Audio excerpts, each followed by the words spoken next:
दोस्तों, इस वीडियो में हम लोग the richest man of Babylon इस बुक के 9वें चैप्टर को डिस्कस करेंगे, जिसका नाम है the camel trader of Babylon. The camel trader of Babylon मतलब बेबीलोन का ऊंट का व्यापारी। अब दोस्तों, पहले मैं आपको इस चैप्टर में आपको क्या शिक्षा मिल रही है उसका सार बताता हूँ, फिर मैं आपको वो स्टोरी सुनाऊंगा जिस स्टोरी से आपको मोटिवेशन मिलेगा कि कैसे आप उन शिक्षाओं को अपने जीवन में लागू कर सकते हैं, और उनको लागू करना कोई बहुत मुश्किल काम नहीं है। अब देखिए दोस्तों, इसमें शिक्षा आपको सबसे पहले क्या बताई गई है कि आज के टाइम पे जो ये चलन चला है ना कि पैसे जितने नहीं है उससे ज़्यादा खर्च कर दो। कैसे खर्च कर दो? लो जी, क्रेडिट कार्ड ले लो। आपके पास पैसे नहीं है, अभी आप क्रेडिट कार्ड से खर्च कर दो, बाद में पे कर देना। अच्छा ठीक है, बाई नाउ पे लेटर, ये सारा बहुत चल रहा है। अभी खरीदो और बाद में चुका देना। या लोन ले लो जी, आपके पास पैसे नहीं है, लोन ले लो, लोन बाद में चुकाते रहना। लोन लेके आप कार ले लो, लोन लेके आप ज्वेलरी ले लो। ये जो चीज़ें हैं ये इंसान को बर्बाद कर देती हैं, आपको भी बर्बाद कर देंगी, क्योंकि एक बार इंसान उधार के और लोन के चक्कर में पड़ता है तो उसकी ज़िंदगी उस दलदल में फंसती जाती है और वो कहीं का नहीं रहता है, पूरी ज़िंदगी बर्बाद हो जाती है।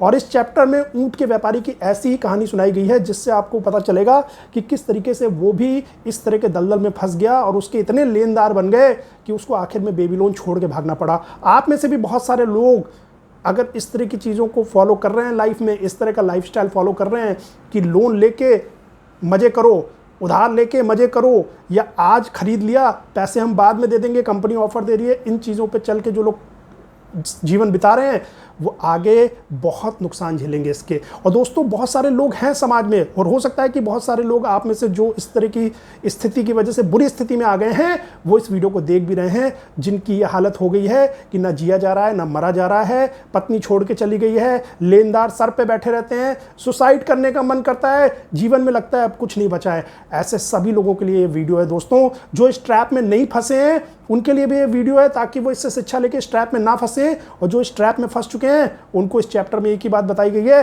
कि आपको ये मान के चलना है कि आप उस कुएं से बाहर निकल सकते हो, आप उस खाई से बाहर निकल सकते हो। बस आपको डिसाइड करना है कि आप एक गुलाम की जिंदगी जीना चाहते हो और या फिर एक आज़ाद आदमी की जिंदगी जीना चाहते हो। और अगर आपने ये सोच लिया कि आप एक आज़ाद आदमी की जिंदगी जीना चाहते हैं तो उसी दिन दोस्तों आपके अंदर डिटर्मिनेशन आ जाएगा, और जहां चाह है वहां राह है। यही इस चैप्टर का सारांश है। जब आपने चाह लिया ना कि मुझे सबके उधार वापस करके फिर से इज्जत की जिंदगी जीनी है अपने समाज में, इस समाज से मुझे भागना नहीं है, अपने राज्य से मुझे भागना नहीं है, अपने शहर से मुझे भागना नहीं है, लोगों से मुझे भागना नहीं है, मुझे एक इज्जत की जिंदगी जीनी है और मैं सबका उधार चुका दूंगा। जिस दिन आपने ये सोच लिया वहां आपको कोई ना कोई ऐसा तरीका मिल जाएगा कि आप इस काम में सक्सेसफुल हो जाएंगे और सबका लोन चुका के आप एक इज्जत वाली जिंदगी जिएंगे, एक आजाद आदमी की। अब आते हैं इस चैप्टर में जो कहानी बताई गई है, जिससे कि आपको इन बातों पर विश्वास होगा कि कैसे ये बातें पॉसिबल हैं।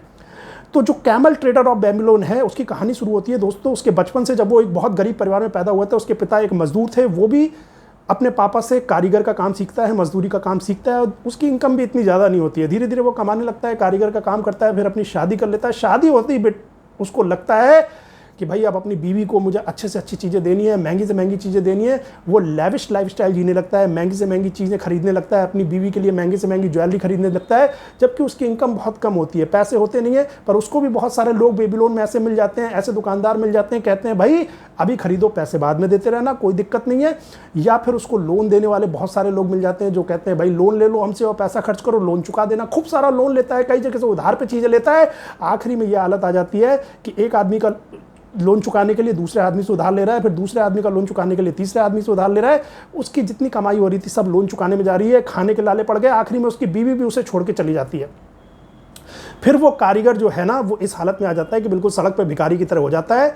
आखिर में वो अपना बेबीलोन देश ही छोड़ के भाग जाता है।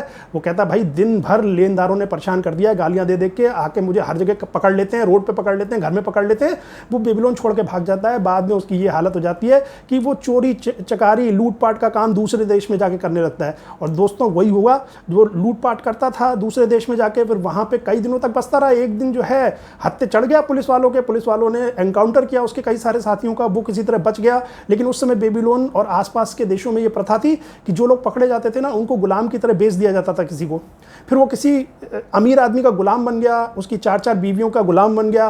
तो उस अमीर आदमी की एक बीवी ने एक दिन इससे पूछा, भाई तुम ये शुरू से गुलाम थे क्या? तो उसने मुझे अपनी कहानी बताई कि मैं शुरू से गुलाम नहीं था, मैं तो एक कारीगर था, मैं कमाता था। ये गुलामों वाली ज़िंदगी तो मुझे इस वजह से जीनी पड़ रही है क्योंकि मैंने ये गलतियाँ की अपनी लाइफ में।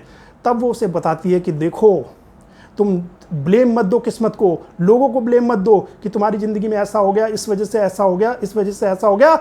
तुम्हें डिसाइड करना है कि तुम गुलाम की ज़िंदगी जीना चाहते हो या एक आज़ाद आदमी की ज़िंदगी जीना चाहते हो। तुम बताओ, क्या तुम एक आज़ाद आदमी की ज़िंदगी जीना चाहते हो? उसने कहा हाँ, मैं एक आज़ाद आदमी की ज़िंदगी जीना चाहता हूँ। तो उस औरत ने कहा जिसका ये गुलाम था कि तुम यहाँ से भाग जाओ और बेबीलोन वापस जाओ, इज्जत से सबसे मिलो, जिनसे जिनसे उधार लिया सबको वादा करो कि तुम्हारा उधार चुकाऊंगा, मेहनत करो, कोई स्किल डेवलप करो, धीरे धीरे जॉब करके खर्चे कम करो, पैसे सेव करो और सबके उधार चुकाओ।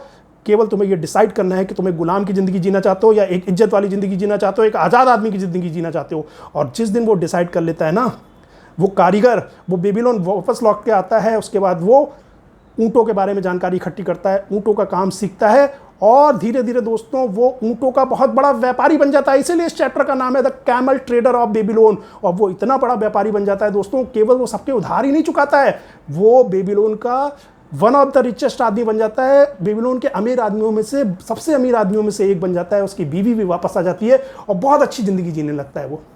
तो दोस्तों इससे शिक्षा आपको क्या मिल रही है कि देखिए, अगर आप भी आज गर्त में चले गए हैं, लेनदार आपके पीछे पड़े हैं, तो सुसाइड नहीं करनी है। आपको हिम्मत रखनी है, आपको ये विश्वास रखना है कि आप एक आज़ाद आदमी की ज़िंदगी जी सकते हो। बस आपको ये प्रण लेना है, आपको ये चाह लेनी है। जहाँ चाह ली 50 राहें निकल आएंगी, 50 तरीके निकल आएंगे दोस्तों। यही है इस चैप्टर का सार। बाय दोस्तों।